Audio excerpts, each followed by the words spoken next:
Hello, ladies and gentlemen, and welcome back to the podcast. And today I'm doing my review of AEW's Dynamite. Starting off the evening, we have Mercedes Moné. She's in the ring with Tony Schiavone. Mercedes talks about her AEW debut that happened last week. She also talks about her injury that she sustained from Willow during a match that she had in New Japan Strong, which took almost ended her career. After that, there was a video package shown on the Titantron. Shows pretty much Mercedes' career in New Japan as well as Stardom. Mercedes also says that she's in AEW for a global revolution. After that, the lights go out. Julia Hart ends up showing up on the ramp, which causes a distraction. Sky Blue tries to attack Mercedes Moné. Willow Nightingale and Statlander come down to the ring to save Mercedes. The lights go back out, and then Willow is shown in the middle of the ring holding a chair, which looks like she was going to attack Mercedes Moné. Couple of things I want to say about this, man. Number one, I know for a fact there has been a lot of small issues with Mercedes, and a lot of people have some issues with how much Tony Khan is spending money on these free agents, specifically Mercedes Moné and Okada. My issue with this is, man, number one, Tony Khan's going to spend whatever money he has. It's Tony Khan's money. He's going to spend it however he wants. Number one. Number two, I heard there was even speculation that people women in the locker room were upset with how much money Mercedes was making as well. We don't know that for sure. It's speculation at this point. My thing with the Mercedes issue, and not that it's an issue for me, is that you had to look at it. You look at it when it comes down to brass tacks. You see a free agent like Mercedes on the free agent market. Now, obviously, WWE is going to try to recruit Mercedes back over to WWE, and Tony Khan's going to do the same thing. Khan has the money. He probably offered other things to Mercedes that maybe WWE wasn't offering to her at that time. I know Mercedes wanted more money in WWE, and WWE wasn't willing to comply with what Mercedes was asking for as far as money's concerned. But I will say this. I think with what Mercedes said last night as far as a global revolution, I mean, where else is she going to be able to do that besides AEW? AEW is working with so many other companies right now that it's unreal. Whether it's AAA, whether it's New Japan, or possibly Stardom. And this is a perfect way for Mercedes to have a global revolution with the current roster on AEW and expand that to other promotions around the world. And what better place to do that in AEW? Because WWE is not doing that right now. Now, I will give WWE credit where credit is due. I do know that they are trying to slowly work with other companies. I know that there was, I think it was a couple days ago or sometime earlier in this week that Josh Barnett's, I think it's Bloodsport, GCW promotion. Josh Barnett reached out to Triple H to have some of WWE talent on Josh Barnett's Bloodsport show. And I believe it's Shayna Baszler that's actually going to be going over to wrestle under GCW for a match or a one-off, if you will. So, I mean, clearly, there's things going on both in AEW and WWE. As far as I'm concerned, though, when it pertains to Mercedes Moné, people are upset and irate that she didn't go back to WWE or Tony Khan spent all this money. It's the same thing I told you guys last week, man. Enjoy it. Just enjoy it. I don't understand the tribalism that, we're all going to just ride with AEW and that's it. The hell with WWE and vice versa. Just enjoy it. Mercedes Moné and what she's bringing to the table with AEW brings a lot more eyeballs on the product. I know some people were like, that's not true because look at the ratings. They only had an 800,000 rating for last week's show when she debuted or whatever. But she's going to get more eyeballs on the product. More storylines are going to be built around the woman. And it's going to have more importance in the women's division in AEW. And with her putting out this mission statement last night as far as a global revolution, it definitely incites me, to be honest with you, because I want to see how, Mercedes pulls this off as far as a global revolution. I mean, are we going to see superstars from Stardom? I believe there was a Ring of Honor TV taping that actually had a superstar from Stardom have a match. I believe it was with Anna Jay.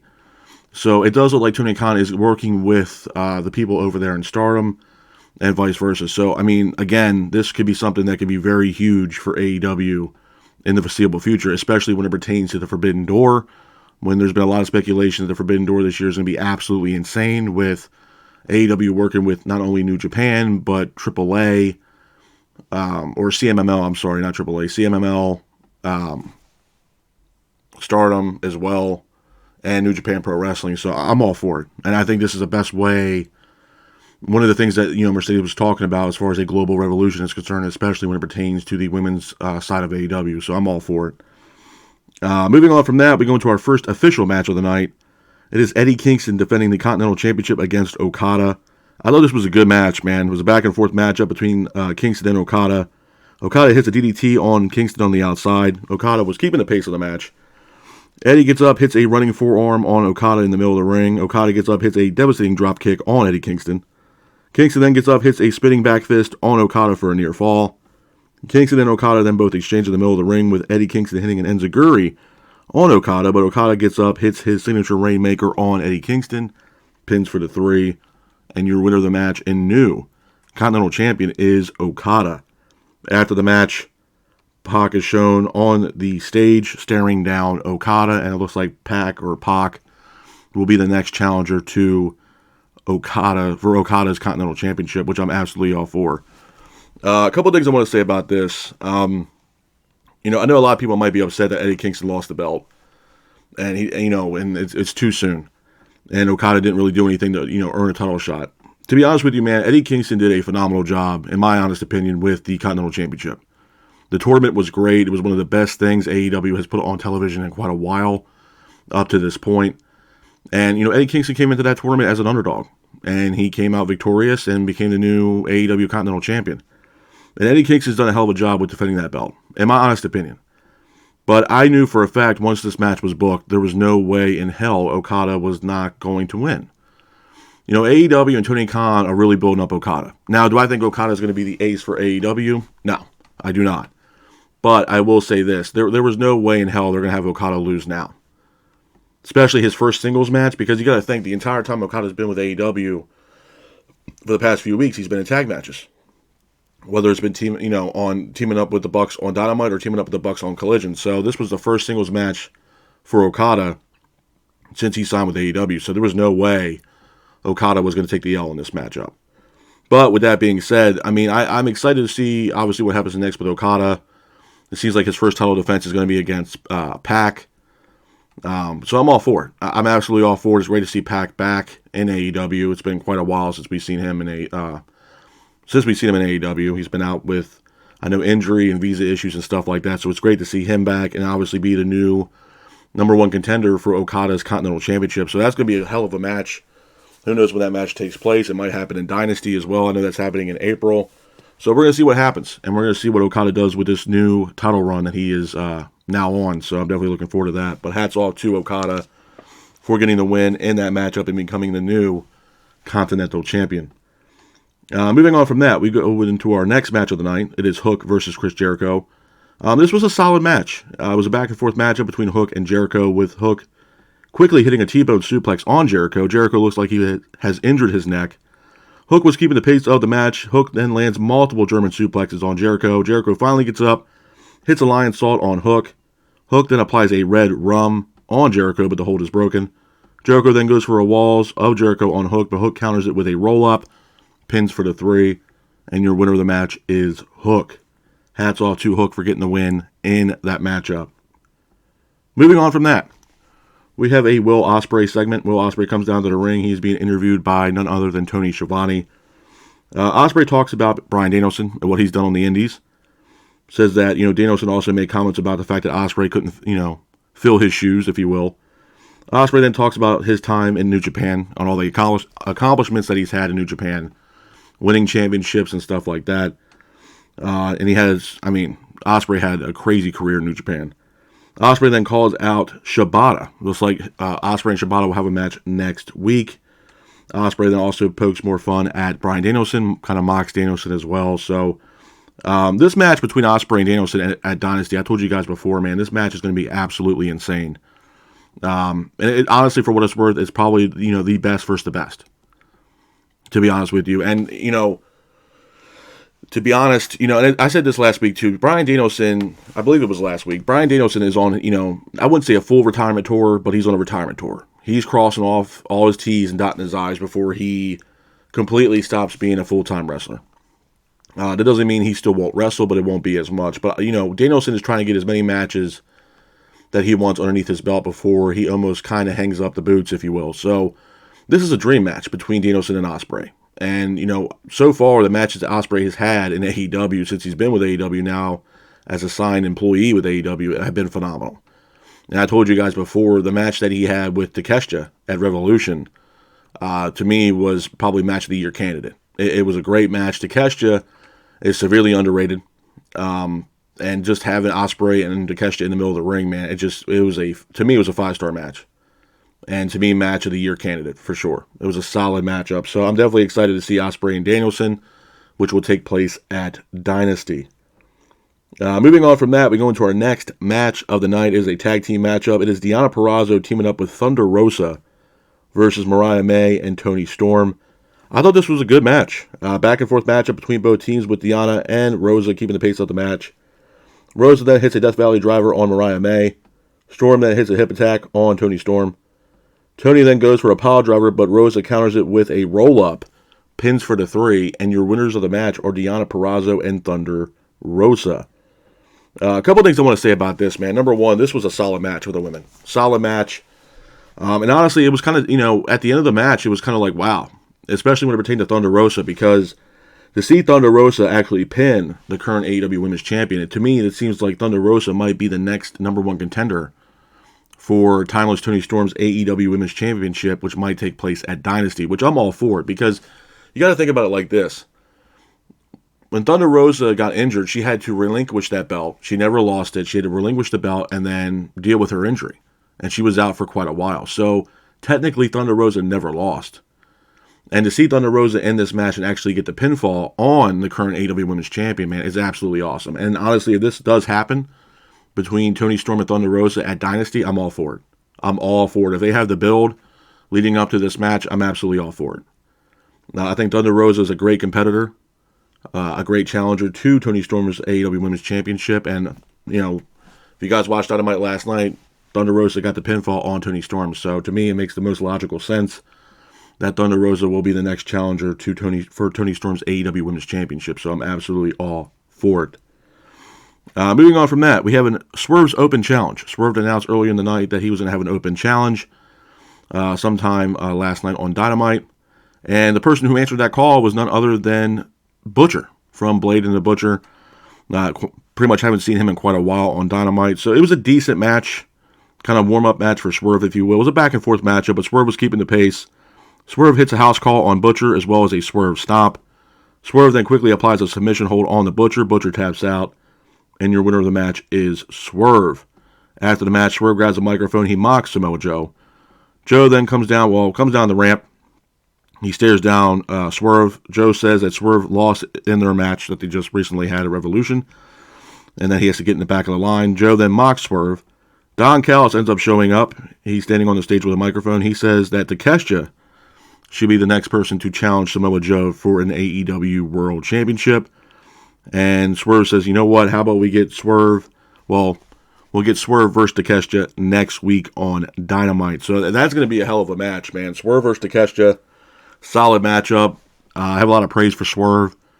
Swerve's done a phenomenal job as a heel. And I still believe Swerve will eventually be AEW World Champion. But this match with Takeshita, man, is not going to be an easy matchup for Swerve. I mean, Takeshita has done a phenomenal job since he's been with AEW, especially working with the Don Callis family. This is going to be a hell of a match.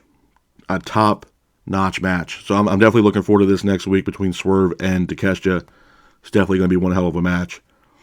Moving on from that, we go into our next match of the night. It is an I Quit matchup for the TNT Championship. It is Christian Cage defending the TNT Championship against Adam Copeland. I thought this was a great match. Honestly, pay-per-view quality matchup between Copeland and Christian. It was a great match, back-and-forth matchup between Copeland and Christian, with Copeland trying to keep the pace. Copeland puts a Boston Bruins jersey on Christian. Copeland then grabs a jersey from a fan, a Toronto Maple Leafs jersey. And then Copeland and Christian both fight in the penalty box, which I thought was absolutely awesome. Christian then hits a crossbody off the top rope on Copeland, putting him through a table to the outside. Shannon Wayne is here. She's attacking Copeland. Christian then hits Copeland with a hockey stick. Nick Wayne and Killswitch then attack Copeland. Garcia and Matt Menard come down to the ring to attack Nick Wayne and Killswitch. Copeland then hits a spear on Christian. Copeland then pulls out Spike, which was pretty much the 2x4 wrapped, or bat, if you will, wrapped. I think it was a 2x4 wrapped in, it looks like nails. It's pretty much straight out of Cactus Jack's book. Copeland then goes to hit Christian in the head with Spike. Christian then quickly says he quits, and your winner of the match and new TNT champion is Adam Copeland. Hats off to Adam Copeland for getting the win in this matchup. A couple of things I want to say about last night's Dynamite, man. Number one, this was a solid show. Solid show from top to bottom. And you know what, man? The way the shows have been portrayed here these past few weeks have been awesome. I mean, in the beginning of the show, you've seen Christian walking through the back. You've seen Copeland walking to the back as well, to the locker room. And then you see Okada pull up in a Ferrari, gets out of the Ferrari, the crowd goes nuts. I'm liking the dynamic that AEW has been doing the past few weeks. Even so much so that when Eddie Kingston had his match with Okada, you saw Renee with a live microphone, at the bottom of the ramp, pretty much hyping up the match between Kingston and Okada. And you see Kingston coming down the ramp, his music hits, he walks down the ramp.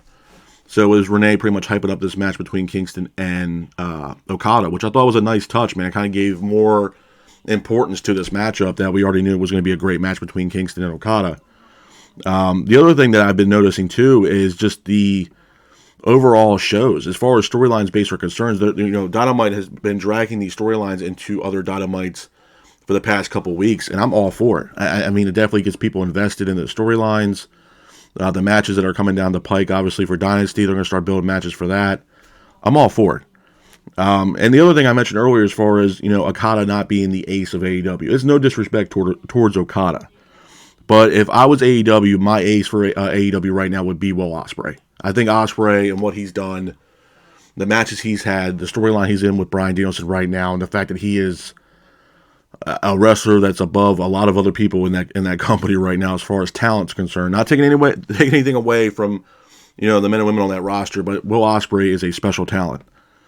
With that being said, to me, Ospreay is the ace.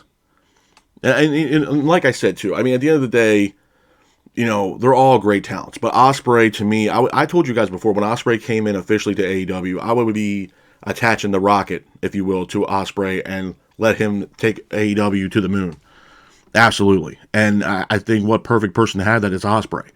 Ospreay's going to be doing a phenomenal job with AEW, and the matches that he's had so far with AEW has been absolutely phenomenal. So I definitely look forward to the match with him and Danielson at Dynasty.